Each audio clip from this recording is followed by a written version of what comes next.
¿Qué tal? ¿Cómo están amigos y amigas de esta comunidad? Una semana ha pasado desde que los sinaloenses no tienen tranquilidad, de que se ha desatado esta serie de enfrentamientos entre los mayos y los chapos. 29 enfrentamientos, 13 han sido agresiones directas en contra de militares.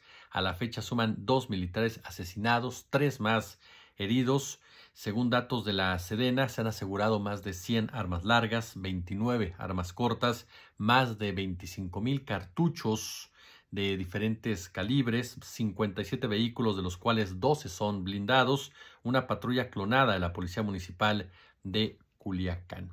Y por supuesto este caso que llamó muchísimo, pero muchísimo la atención y que encendió las alertas, el secuestro del hijo de un periodista. 5 horas de angustia vivieron sus padres. Afortunadamente el joven regresó sano y salvo.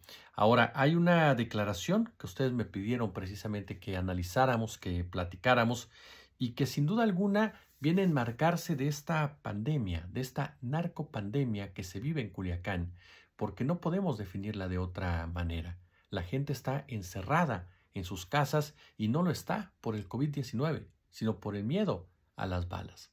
Ese es el nivel de la violencia en Culiacán, más allá de diferencias mediáticas.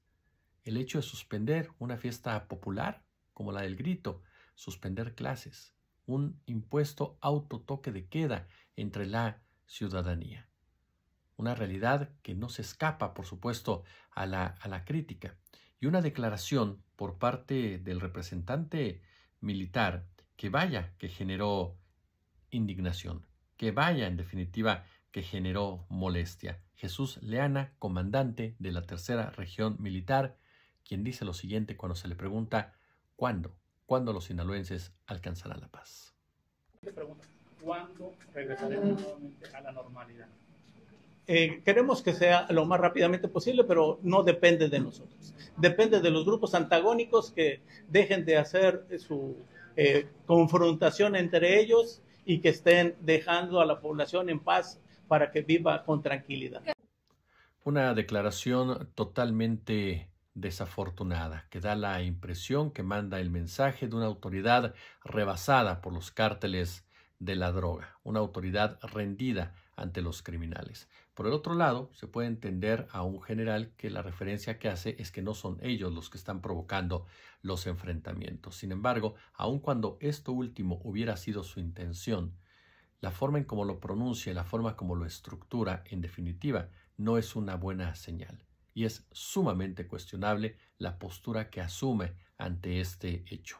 Ahora, yo se los he dicho en otras ocasiones, para mí, los cárteles no son superiores a las fuerzas armadas, ni en armamento, ni tampoco en preparación. Entonces, aquí vale la pena cuestionarse por qué razón el Ejército y la Guardia Nacional no han impuesto precisamente sus condiciones tanto a mayos como a chapos. ¿Quiénes son precisamente los que están generando esta violencia y con qué finalidad lo han estado haciendo para nuevamente enterrar a los sinaloenses en sus hogares ante el temor de ser víctimas de una bala perdida?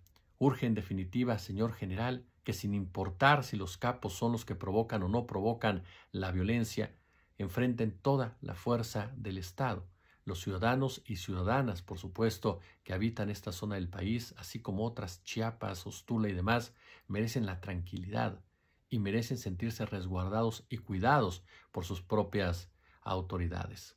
Hasta el momento me queda claro que tanto el general como el caso del gobernador no han sabido manejar una crisis mediática, no han sabido expresarse de manera adecuada y han dado a entender y sobre todo han mandado, reitero, un mensaje de debilidad que en la práctica se los puedo asegurar, no es tal si nos basamos nuevamente en la fuerza, armamento y capacidades del ejército mexicano y de que los narcos, aun y cuando se les quiere inflar en todo momento, jamás superan en ese tipo de cualidades a los soldados e incluso, por supuesto, a los marinos. Entonces la pregunta es, ¿por qué?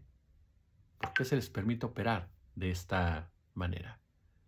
Tarde que temprano se tendrá que llegar al fondo para saber quién es el que provoca la violencia políticamente controlada y por qué razón.